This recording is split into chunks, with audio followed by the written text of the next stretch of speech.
Hey, my name's James Nicholson and welcome to my YouTube channel. Now in this video, we're going to talk about the impending property crash. How bad is it going to be? Where is it going to start? And when is it going to start? Because right now, things are quite flat in the market. Now, there are transactions that are going through. There are reduced prices in the market. And so that means at some point we are going to get a property downturn for sure. That's something that is going to happen. But before we jump into that, make sure if you haven't already, subscribe to the channel and hit the bell notification and like the video. And do watch the video all the way through, because the last video got absolutely killed in the comments. I was sharing the land registry data, and that's one thing we're going to talk about today actually. And people assume that it's my opinion sometimes. When I talk about this stuff, if you listen to the sources that I'm talking about, this is just data that's been presented to us from the market. So we talk about the nationwide data each month. We talk about the Halifax data. We talk about the land registry data. We talk about interest rates and all the stuff that's going on in the market. And you need to get various sources to get information to collate an opinion on what's going on in the market. I've said all along, I feel the market is going to crash. I've said that's 8% down in 2023 as a calendar year, but I also am starting to feel that it could be a little bit less than that in 2023. Because the thing with property is it's like a slow moving ship. Data is so behind, it takes so long to buy property, and that's why I feel it will be pushed into next year, a lot of the losses that we might expect. Now, we've also had some fairly positive news from the government that I feel actually going to help a lot of people and might make even less people move and save some people that would have needed to move. And so those are the people, it's the people that need to move, that must move, that are going to be the ones that really reduce their prices and cause the market to go down. Anybody else, they might be in a good year, might be in a very good deal at the moment. Maybe they're on a 1% something interest rate. They might want to move, but they don't need to move. So they're just going to wait this out. And that's why there's going to be a hell of a lot less transactions than we normally had. But allowing people to move from a repayment mortgage to an interest-only mortgage, that could save people hundreds of pounds every single month. Absolutely hundreds of pounds every single month. So that's going to make a very big difference to affordability, isn't it? And also you've got people that maybe want to stick on the repayment because they like the idea of paying down the debt. Maybe they've got 10 years left on the mortgage and temporarily they could extend that mortgage out to 25 years, reducing the payments. Yes, they're going to pay more interest overall, but it would save them some money in the short term. And that's what people just need to get through this short next couple of years and get themselves back on track. So what is going on with house prices at the moment?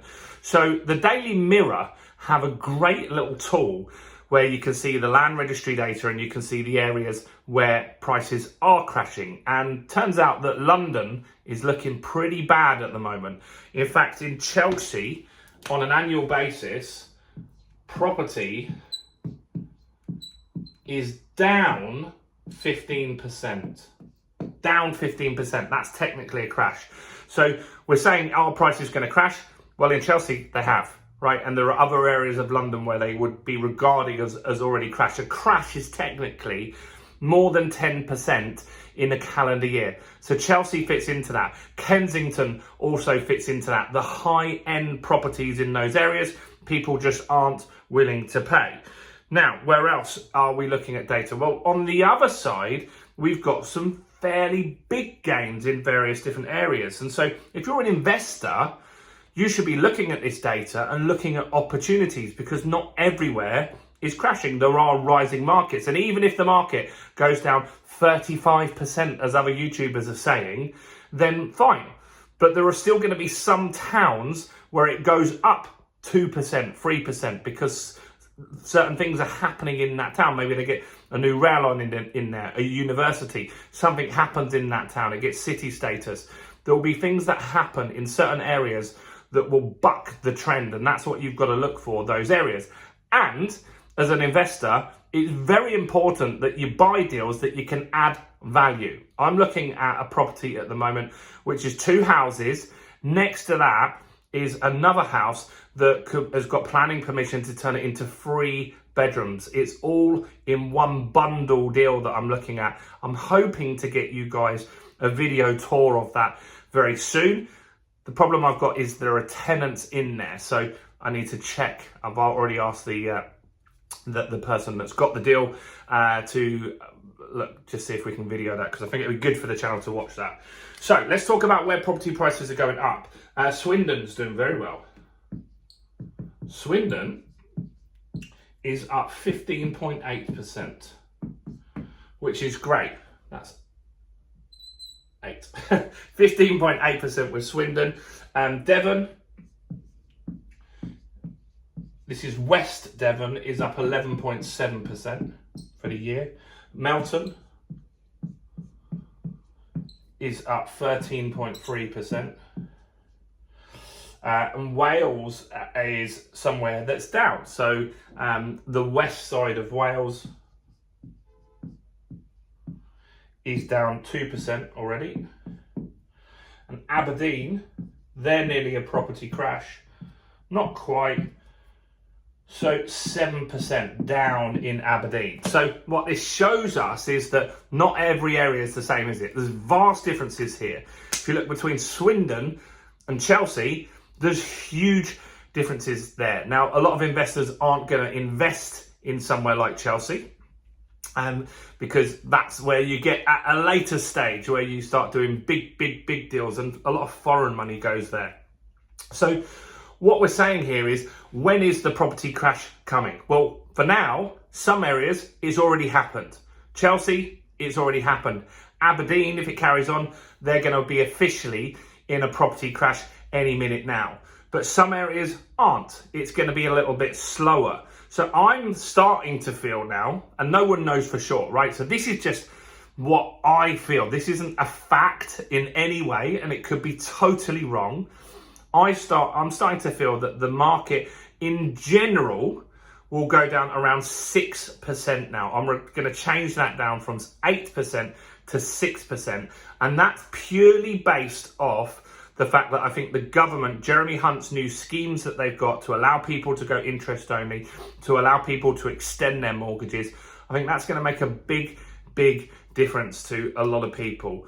Another thing that the banks are talking about, well, the government's talking about, is that when the interest rates go up, what should be happening is the banks should be passing those interest rates on to savers. They're not doing that. And if they did do that, and if they were forced to do that, and they're getting pressure now to do that, people would save more than spend. And that would really help with the inflation big time. And that's one thing that we're looking to do. And so the market is going to go down. I think it's just going to be more drawn out over the end of this year and next year. And I think we already had indicators on that. We might get some data through next week, and it says, look, basically Halifax or Nationwide might say, well, look, we've had a 5% drop in a month. I don't see it, but it's possible. But they already did tell us in the last few meetings that they had that they don't see a big drop off in 2023. And remember, they're already doing deals that will be stretched out through the rest of this year. They've already got that data that's going through. Deals that we've got with remortgages on them, new deals that people are doing. They know the deals that are going through the market right now that are going to complete in October, November, December. They know that. No one else does. So if they're saying it's not going to be a huge crash this year, maybe they're right, but there is a property downturn for sure on the cards. Officially, Chelsea is in a property crash at the moment. So that's interesting to see how it's hitting different areas of the country. Let me know what you think in the comments. Remember, all we're doing here is sharing data from other sources. So be kind in the comments. We've got absolutely, mostly on this channel, everyone's wonderful on the comments. Last time, there were some proper arseholes in it, I'll be honest. So let me know in the comments what you think. Keep it kind. Do smash the like button. Do check out all the other content on my channel, including this video right here.